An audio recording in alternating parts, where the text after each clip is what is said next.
When it comes to the business of oval track racing, the guys who go around in circles could easily lay claim to being the genuine Ironmen of sport. Speedway racing celebrates its 60th anniversary this summer in Australia. And whether the guys are on bikes, trikes or strapped into cars, they're still the undisputed up and down stars.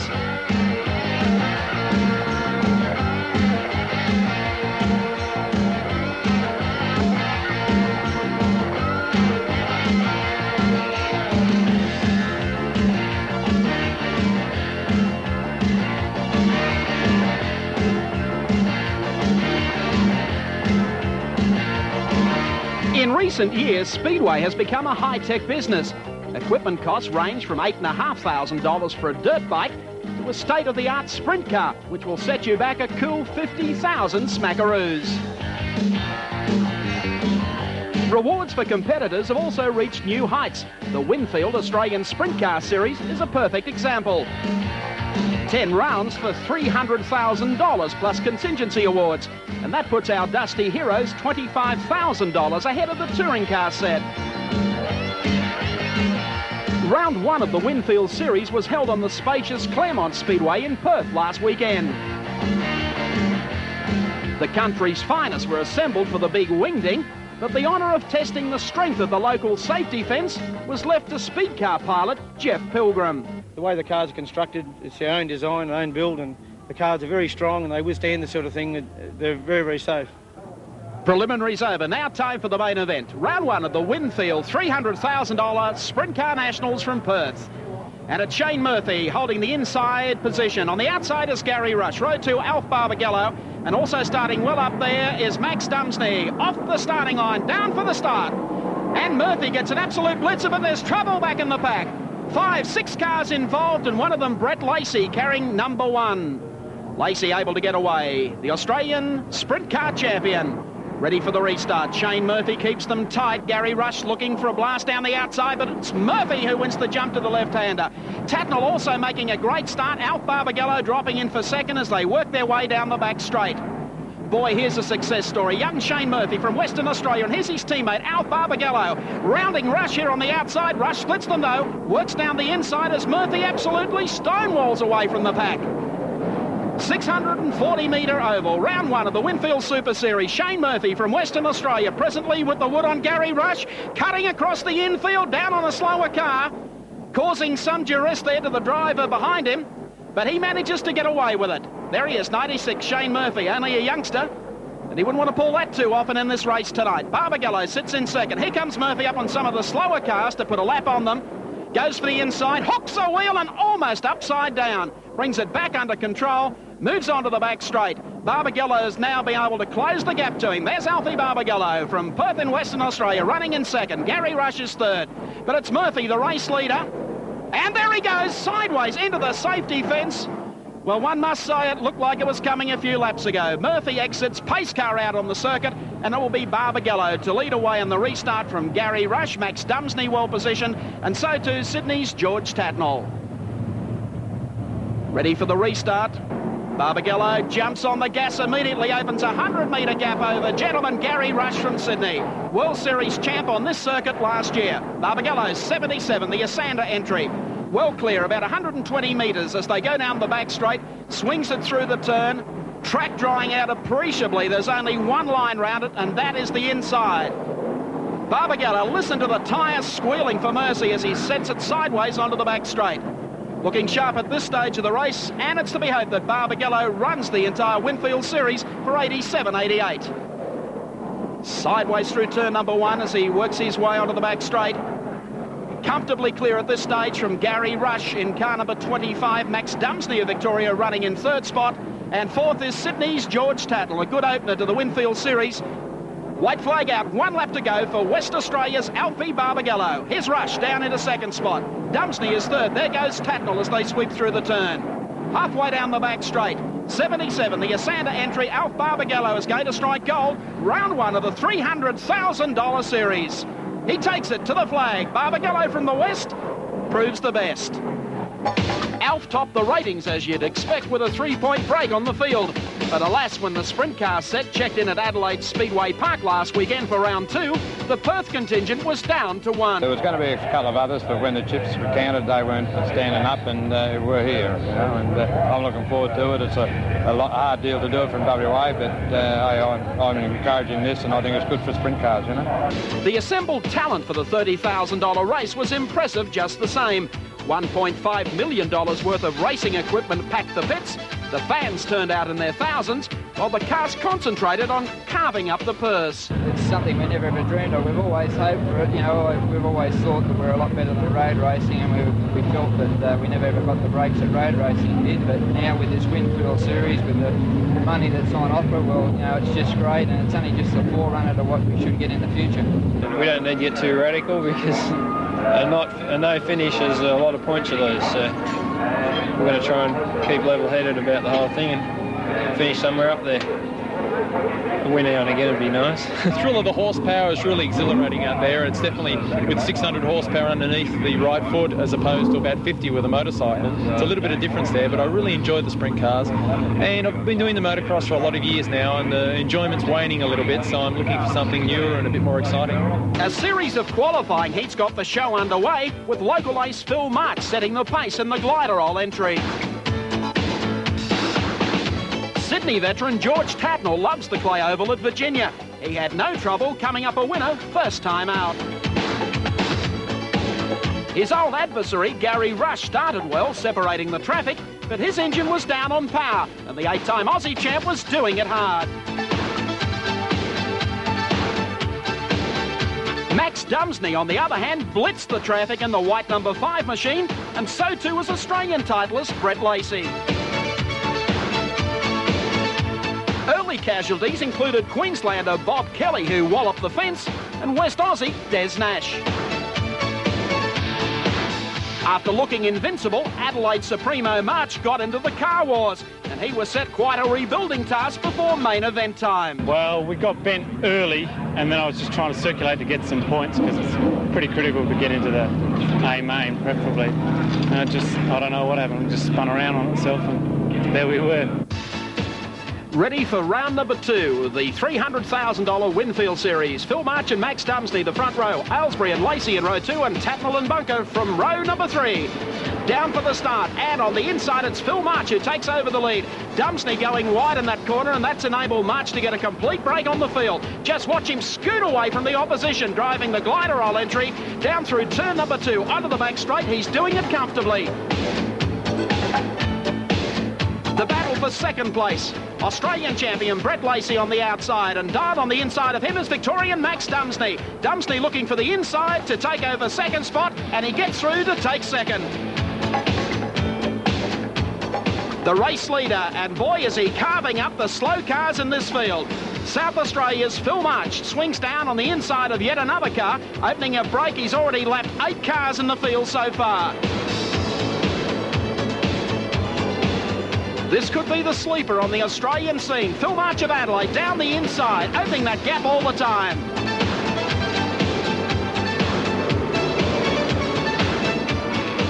The race for second still continues. Brett Lacey up on the inside of Max Dumsney.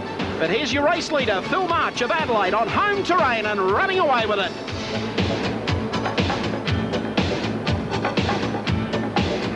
Onto the back straight for the final time, and it's going to be a great hometown victory for Phil March. He swings into the final corner, comes out, on to take the checkered flag, and he's done it. What a night for Phil March.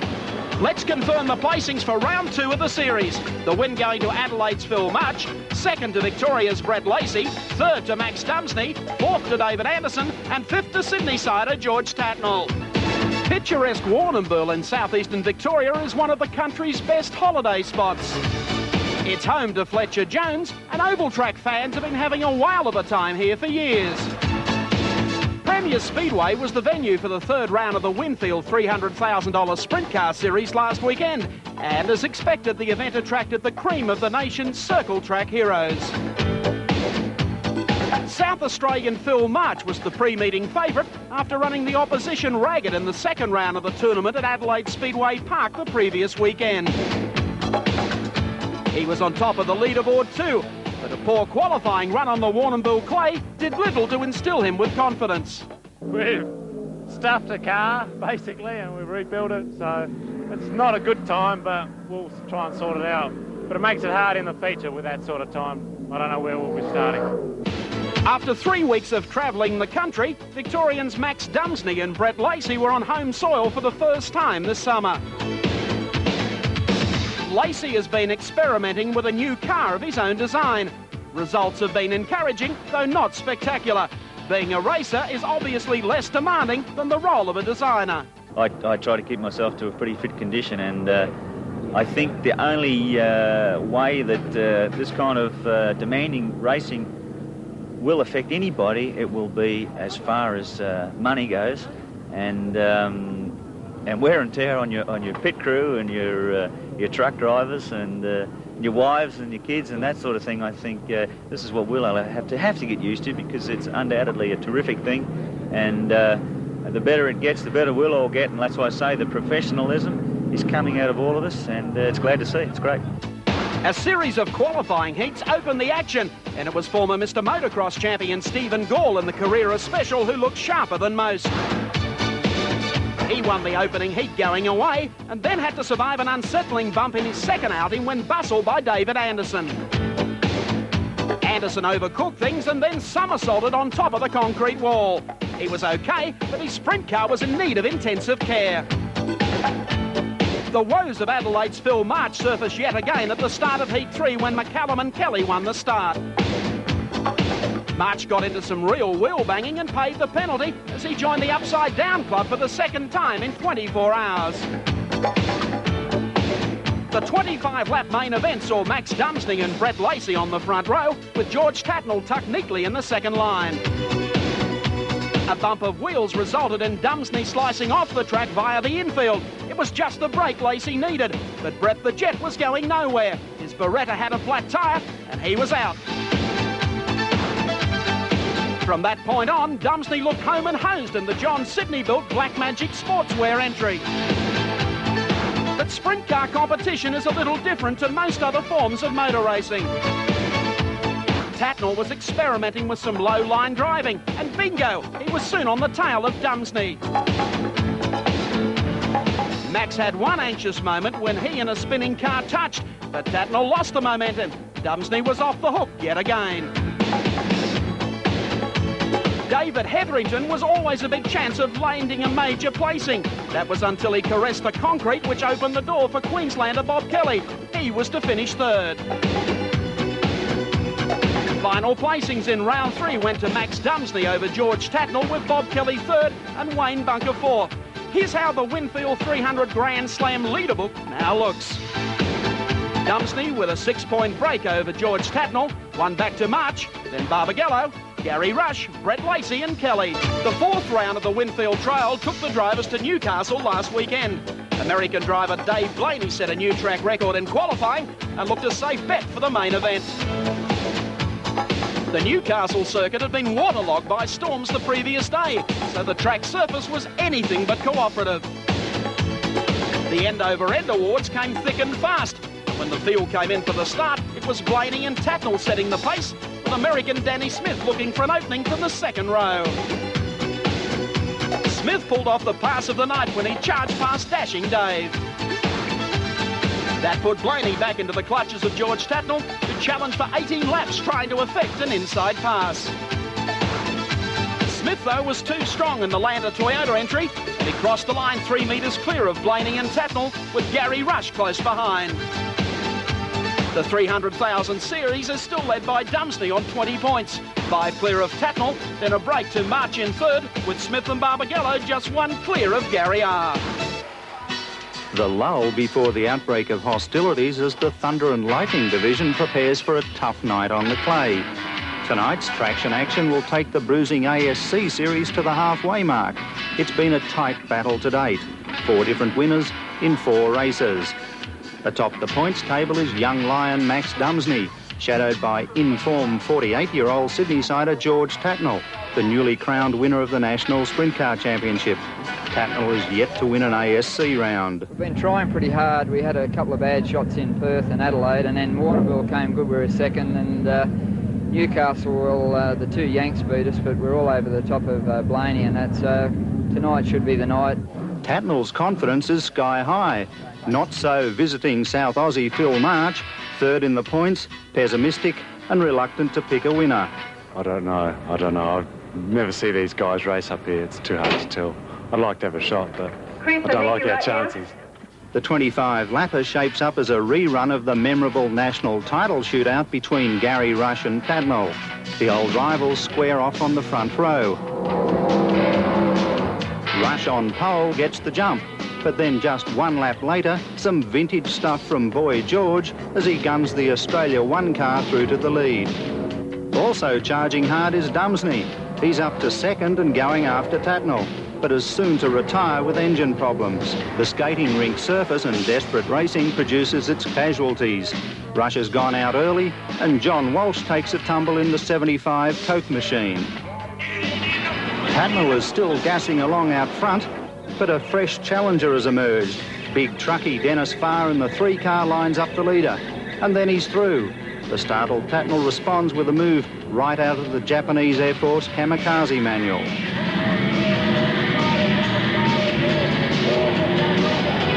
The action warms up. Victorian Brett Lacey is on the boil in the number 26 Beretta. It's 3 wide on the back straight as Brett the Jet and Sid Moore enthusiastically join the scrap with Tatnall for second place. The shocks keep coming. Farr gives us a demonstration of understeer to allow Tatnall back to the lead. The veteran looks secure, but what we don't know is that George has inadvertently popped undone his harness. He's having a little trouble keeping 650 horsepower under control. And on the last bend of the last lap, George's Gambler gets an attack of the wobbles, and Lacey pounces. Tatnall regathers for second, Farr third. Tatnall can't believe it. Lacey gets the points, cash, trophy, bubbly, and the pretty girls. Still, by dint of consistency, Boy George tops the ASC point score as the trail trucks off to Melbourne next Saturday for round 6. The $300,000 Winfield Australian Sprint Car Series is moving to a crucial stage in terms of the points battle between the front runners. Going into the 5th round at Melbourne, veteran George Tatnall had a 1-point advantage over Max Dumsney, and the pressure was really on. The lead-up on the tight southern layout was filled with drama, and Gary Rush's eventful season was still dogging him. The car-chock final boiled down to quite a battle. Former Australian champ Brett Lacey was setting the pace, but Gary Rush was producing the stuff that had the crowd tingling. The multi-champion couldn't quite execute a clean move, and that left him back in 4th. Lacey, meanwhile, was untroubled by Rush, but had to recover some lost ground, threading his way back through Phil March in 3 and Max Dumsney. After some vigorous attempts, the Master did the job, but couldn't stop Lacey from striking gold. The Melbourne showdown was followed by an equally enthralling battle at Lismore in northern New South Wales. Into this round, Brett Lacey and Max Dumsney shared the honours on the points leaderboard, with Tatnall third and Gary Rush and Phil March filling out the top 5. The Lismore ring had the boys fairly bolting. The track was fast and slick and just tempting enough to bring unsuspecting drivers undone. From the flag fall, pole sitter Tatnall lost his advantage to Max Dumsney, who put the outside line into good effect. The two ran hard until a yellow flag regrouped the bunch, and from the restart, it was all gorgeous George. He dumped a load of skill on the opposition and left Brett Lacey to follow while Max lost his right rear tyre and called it a night. Tatnall was unbeatable and led home Lacey and John Walsh. That leaves Tatnall and Lacey arguing over the points, with Dumsney third, followed by the luckless Gary Rush. The Winfield Series is really something that we've all looked forward to, and it's taking our sport out of the dim, dark age and giving us a good bit of publicity with the TV and that, you know, so it's very good.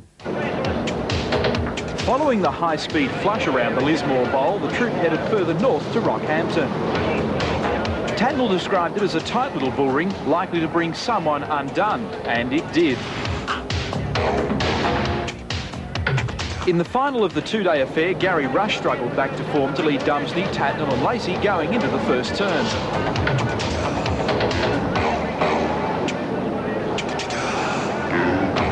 With only 2 rounds remaining after Rocky, Rush realised that he had to grab every point he could in order to have any chance to reel in Gorgeous George.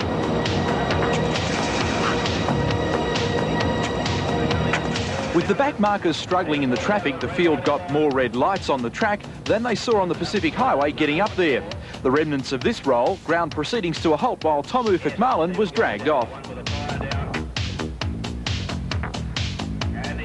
From the restart, Rush jumped straight back into the lead, followed by Dumsney, Tatnall and Brett Lacey in the number 26 car. But the pace didn't last long when Ray Ballou spun his car on the first lap and then sat stranded, waiting to be pushed back to life.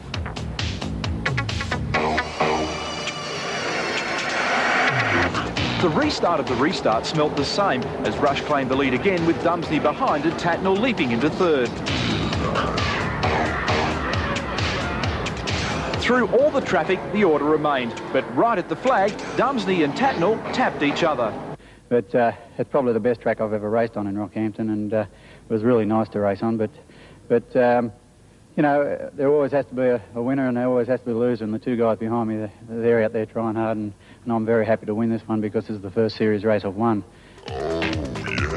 The point score after Rocky gave George Tatnall the edge he'd been fighting for. Max Dumsney was equal second, with Lacey, the 86 Australian champ, followed by Gary Rush crawling back up the points ladder, and Phil March still in 5th with 10. Next stop prior to Liverpool, the exhibition grounds, Brisbane. The show started with a bang, and another huge crowd turned up to see the Things with Wings going crazy for a slice of the series prize money.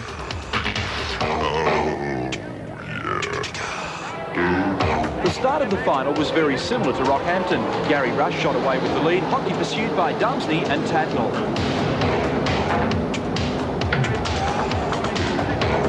The relatively tight Brisbane layout caught out Myron Studbroke, and he joined many others who clouded the fence at various stages of the show. Stephen Gore was present in the Adjup entry. The newly crowned speed car champion hadn't enjoyed many good results from the series and seemed to be better placed in Brisbane to succeed. The former Mr Motocross champion continues to get stronger with every drive in the difficult sprint cars. Some enthusiastic pushing and shoving sparked off by Brett Lacey caused a yellow light, and just at the same time Dumsney got a flat tyre. Following the restart, the Gall charge turned sour again and the Sydney sider retired, and Dumsney was desperately trying to stay on the track with a flat tyre just so he could get some points. But it didn't take long to completely destroy the tyre, and Max's chances deflated along with it. Phil March also copped a puncture, and with just 1 lap to go, Rush was in complete control. He successfully made it 2 from 2 to lead home Tatnall and fellow teamster Bob Kelly. Rush had certainly found some form, but it might all have come too late. The points table after 9 rounds shows Tatnall now 7 clear of Brett Lacey. Gary Rush has joined Max Dumsney in 3rd, with Phil March 5th. They say racing drivers make their own luck. They also have to cultivate their own racing surface. Wet, sticky clay which has to be packed down like plasticine. It all takes time, but last night's front runners George Tatnall and Gary Rush thought the battleground for the Winfield Series final was a bonus for the fast men. The track's going to be very fast. It's coming in pretty good. We thought it might have been a little bit slick with the hot weather you've had today, but the boys that have prepared the track have put a hell of a lot of water in it, and it will come in really good. I think it's going to work out real good, Mike. It was just pretty quick in hot laps, and I think it's going to work out pretty good by the end of the night. It looks like it's got a nice cushion's building up, and that'll help us fast guys up the top, you know. You could have thrown a blanket over the top 4 qualifiers. Rush, the quick time man, at 12.84 seconds, 2 100ths faster than Max Dumsney, with Tatnall and Brett Lacey stopping the clocks at 13.06 to share row 2. Gary's read it the best so far, and Max, and I know it's still a long way to go. We've got 30 laps, and the way it is now, Gary's sitting on the pole, Max is the outside, and Brett and I are on the second row. So it's top 4 drivers of the series, so it should be a very interesting race. 3 qualifying heats aided the adrenaline flow for spectators. The first brought together Tatnall and Rush from the back mark. The tacky racetrack aided the early tearaways, though geriatric George was playing the role of enforcer effectively. A clash between Terry Becker and Joe Madsen put them directly in the path of Rush, who popped a tyre after brushing their machines. Heat 2 produced some spirited stuff between Johnny Walsh and Max Dumsney as they charged through the traffic. The result, though, going in favour of early tearaway Keith Stewart. The final hit was the attention-getter of the evening. Dennis Farr bolted to the front early, while backmarker Brett Lacey found himself under siege from Bruce White. White made a bold move on Lacey, caught a wheel and endoed his Chevy into the concrete wall in the biggest possible way. Officials took several minutes to release him from the wreck, but laconic Bruce could still muster a smile. Their ultimate ride, they're a good ride when they go well, but that wasn't exactly what I'd call the ultimate ride. It might be the ultimate finish to this night's racing for me, but I'm not terribly impressed with the situation. The 25-lap Winfield Series finale saw Gary Rush bolt to the front of the green, with Lacey and Tatnall immediately squabbling about second place. It looked like Rush by a country mile, but an overlapped car bounced into his path 5 laps into the race, tearing the front end out of his machine. Rush injured his leg in the accident. Tatnall was out after being innocently involved, and that left Melbourne's Brett the Jet Lacey in total command. A series win was his for the keeping, but alas, his engine let go, and John Walsh charged to the front in the Coca-Cola entry, and that's where he stayed. At the finish, Walsh was 20 metres clear of Dennis Farr, Bob Tunks and Bob Blacklaw. A $4,000 payoff to Walsh and the Winfield Series final to Galloping GT. The track was great, the car was fantastic, and it was just a bit unlucky for the other guys in front. The race was going to be won at the end, and that's the way it happened. Now, you've got to come clean with your age, finally. 28th of April, we turned 49. I'm very proud of it. Well, you're almost a bicentennial project for this year. How hard was that one to set out? Oh, it was pretty hard. I was more or less concentrating on what Brooke was doing, and a few of the boys started yelling and jumping up and down when Brett blew the engine. It's not the way we like to win them, but it wasn't the way we wanted to go out either. So it's just racing, and you know, Brett's benefited by our misfortunes, and we've benefited by his. But it's bad luck when Gary goes out like he did, and you know, us and Brett. You know, it's just, but that's racing. That's what Speedway's all about. Well, commiserations to all those. But did the right man win the series? Oh, I think he did. I think he's been brilliant all year.